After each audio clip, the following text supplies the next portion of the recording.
ચૂંટણીના કારણે રાજકારણ ગરમાઈ રહ્યું છે અને કોંગ્રેસ અત્યારે સંતા કુકડી રમતી હોય તેવું લાગે છે. હા, આવું એટલે કહેવું પડ્યું કેમ કે કોંગ્રેસે પોતાના 40 જેટલા ઉમેદવારોને ગુપ્ત સ્થળે છુપાઈ દીધા છે. કેમ આવું, શું છે સમગ્ર મામલો, તેના વિશે વિગતે ચર્ચા કરીશું. નમસ્કાર, હું છું પ્રથમ મોદી, આપ જોઈ રહ્યા છો નિર્ભય ન્યૂઝ. સ્થાનિક સ્વરાજની ચૂંટણીમાં આ વખતે કોંગ્રેસ ડરેલી હોય તેવું લાગે છે કેમ કે કહેવાય છે ને, દૂધના દાજિયા છાસ પણ ફૂકી ફૂકીને પીવે. આવી જ હાલત અત્યારે કોંગ્રેસની જોવા મળી રહી છે કેમ કે કોંગ્રેસના ઉમેદવારોમાં વિશ્વાસનો અભાવ, કેમ કે છેલ્લા કેટલાય સમયથી ચર્ચાઓ એવી થવા લાગી છે કે કોંગ્રેસને તેમના ઉમેદવારો નથી મળતા, કાં તો મળે છે તો ઉમેદવારો સાચવી નથી શકતી, કાં તો ઉમેદવારોને પાર્ટી પર જ હવે ભરોસો નથી રહ્યો. અને આ જ પરિણામે આ વખતે ઉમેદવારોને નજરકેદ કરી દેવામાં આવે છે કે તો જતા ના રહે. હવે વિચાર આવે કે કેમ અચાનક આવું પગલું, તો આ ઠોકર ખાધા પછીનું ભાન છે. તમને જણાવી દઈએ કેમ કે લોકસભાની ચૂંટણી દરમિયાન બનેલી એ ઘટના જેણે ગુજરાત કોંગ્રેસના અસ્તિત્વ પર સવાલો ઊભા કરી દીધા હતા.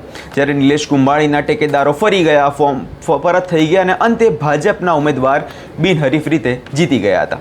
એ સમયે જે રમત રમાઈ હતી તેણે કોંગ્રેસને એટલી હદે ડરાવી દીધી છે કે હવે કોઈ પણ પ્રકારનો જોખમ કોંગ્રેસ ચૂંટણી સમયે લેવા જ નથી માંગતી.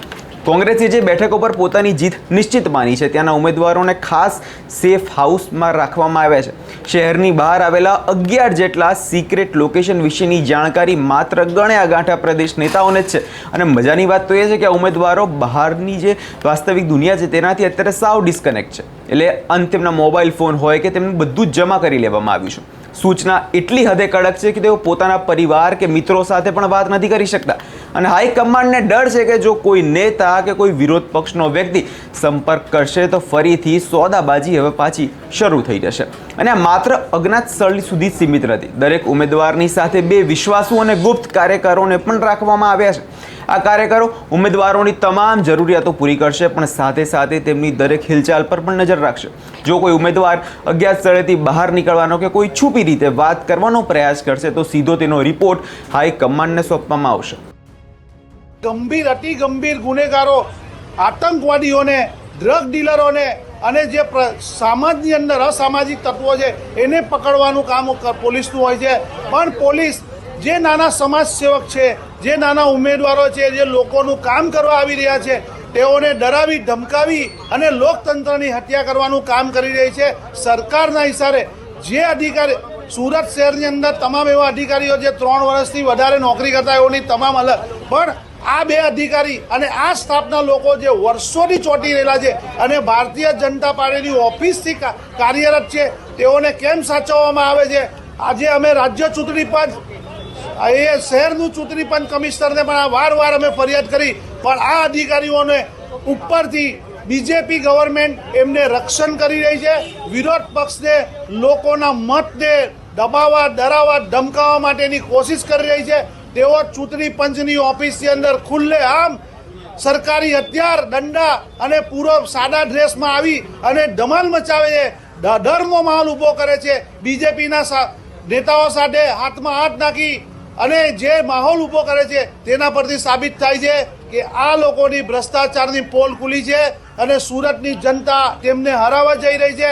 એના માટે વિરોધ પક્ષે કેવી રીતે કચડવો એના માટેની પૂરેપૂરી તૈયારી કરી અને ષડયંત્ર રૂપી એ કામ કરી રહ્યા છે. પણ સુરતની જનતા મન બનાવી ચૂકી છે લોકતંત્રને બચાવવાનો, આ ભ્રષ્ટાચારી તંત્રને ઉખાડી ફેંકવાનો.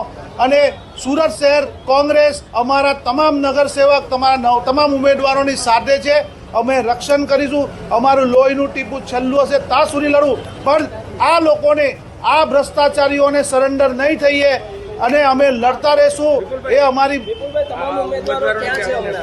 અમારા ઉમેદવારો અમારી સાથે છે, અમારા ઉમેદવારો અમારા રક્ષણમાં છે અને તેઓ પ્રચાર પણ કરી રહ્યા છે અને ખૂબ સારી રીતે સુરત શહેરના લોકો વિશ્વાસથી અમને આગળ વધારી રહ્યા છે. એટલું જ નહીં, ઉમેદવાર ભલે બહાર હોય પણ તેમના ઘરની પર વોચ ગોઠવવામાં આવી છે. એટલે કે દરેક ઉમેદવારના ઘરે 2 કાર્યકરોમાં ખાનગી ડ્યુટી સોંપાઈ દીધી છે, જેથી ભાજપ કે કોઈ અન્ય પક્ષના જે નેતાઓ છે તે પરિવારનો સંપર્ક કરીને સોશિયલ મીડિયામાં તેમને મેસેજ ના કરે. અને તેમના અકાઉન્ટ્સ પર પણ હવે મોનિટર રાખવામાં આવી રહ્યું છે જેથી કોઈ ખોટો મેસેજ વહેતો ના થાય. હવે રાજકારણમાં ઉમેદવારો કે ધારાસભ્યોની સાચવી રાખવાની આ પરંપરા જોવા જઈએ તો નવી નથી કે ભારતીય રાજકારણમાં જ્યારે પણ સત્તાની ખેંચતાળ થઈ છે ત્યારે રિઝોર્ટ પોલિટિક્સ હંમેશા ચર્ચામાં રહ્યું છે. યાદ કરો કે 1995ની જે ઘટના જ્યારે શંકરજી વાઘેલાએ ભાજપ સામે બળવો કર્યો હતો અને પોતાના સમર્થકો ધારાસભ્યોને લઈ ગયા હતા, જે ખજુરાહો કાંડ તરીકે જાણીતો થયો. એ જ રીતે કર્ણાટક અને મધ્યપ્રદેશની સરકાર ઉથલવા વખતે પણ ધારાસભ્યોને લક્ઝરી રિઝોર્ટમાં રાખવામાં આવ્યા હતા. એટલે કે આ ઘટનાઓ અનેકવાર જોવા જઈ છે અને રાજ્યસભાની ચૂંટણી વખતે પણ કોંગ્રેસ અવનવાર પોતાના ધારાસભ્યોને જયપુર કે બેંગ્લોર રિઝોર્ટમાં શિફ્ટ કર્યા છે. પરંતુ આ વખતે જે સુરતની મનપા જેવી સ્થાનિક સ્વરાજની ચૂંટણીઓમાં ઉમેદવારોને ફોર્મ ભરતા પહેલા જ અજ્ઞાત સ્થળે ખસેડી દેવામાં આવ્યા એ બાબત દર્શાવે છે કે રાજકીય વિશ્વાસ અત્યારે ચરમસીમાએ કોંગ્રેસનો પહોંચી ગયો છે. કોંગ્રેસને પોતાના ઉમેદવારો પર એટલો ભરોસો નથી કે તેઓ પાર્ટીમાં રહેશે, એના માટે જ આવા પગલાઓ ભરવામાં આવે છે. સુરત કોંગ્રેસ માટે અજ્ઞાત લોકેશનવાળી રણનીતિ એક કરો યાર મરો જેવી સ્થિતિ અત્યારે જોવા મળી રહી છે ગુજરાતમાં. પાર્ટી પોતાના ઉમેદવારોને સાચવવા માટે જે મહેનત કરી રહી છે તે પ્રશંસનીય કહી શકાય, પણ પછી આ લાચારી છે કે શું તેના પર એક સવાલ ઊભો થાય છે. એ તો આવનારો સમય જ બતાવશે, પણ એક વાત તો ચોક્કસ છે કે નિલેશ કુંભાણીના પ્રકરણમાંથી બોધપાઠ લઈને કોંગ્રેસ આ વખતે હવે સજાગ છે અને હવે જોવાનું એ રહેશે કે આ રણનીતિ જે ઘડી છે તે કામ લાગે છે કે નહીં.